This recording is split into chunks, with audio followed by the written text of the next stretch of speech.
Fransada dayanmışam. Səhər oyandım. Kontrol etməyə görüm hər şey yerindədirmi?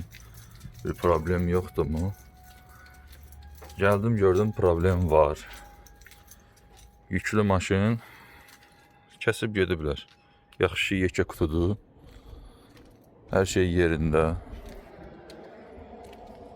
Plombu da açıb baxıb. Tam kəsilməyib, amma açıb onu bükmüşdüm mən. Yadımdadır. Kəsib gedirlər belə. Baxır, apara bilmədiyi yükdür, çıxır gedir. Birinci dəfədir belə bir şey olur burada. Daha doğrusu birinci dəfədir mənim başıma belə bir şey gəlir, yoxsa normal bir şeydir. Belə bir tur parkdır. Səliqəlidir, qəşəngdir, amma yalnız buranın işıqlandırma sistemindən təmin ediblər. Tırlar qalıb orada qaranlıqda. Hələ indi hava işıqlanır deyə işıq görünür. Telefonda biraz da işıq görünür.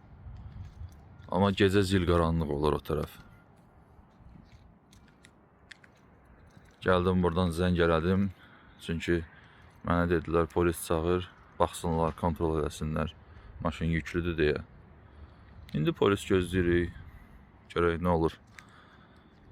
Bir ildir Fransaya gəlib gedirik, birinci dəfədir belə bir şey olur. Kəsir, görürük, götürə bilmədiyi yüklü çıxır gedir.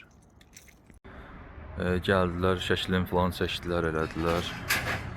Protokol verəcəklər, çıxıb gedəcəyik. Mən çağırandan sonra baxır ki, polis gəlib baxır ki, bunu ümumiyyətlə yarıblar. Qapısı açıq olub bunun, aparıblar. Məndə yekə qutular idi, apara bilməyiblər. Sürücünün xəbəri yox idi, yıxılıb yatıb içəridə, qapısını döyüb oyatmışıq. Bu da Fransa. Normal bir şeydir burada. Koordinat verdilər ki, sürün gəlin ora, polislər getdi ora. İndi 3 maşın gedirik ora. Gedək görək nə verirlər, nə inirlər, sonra yolumuza davam eləyək.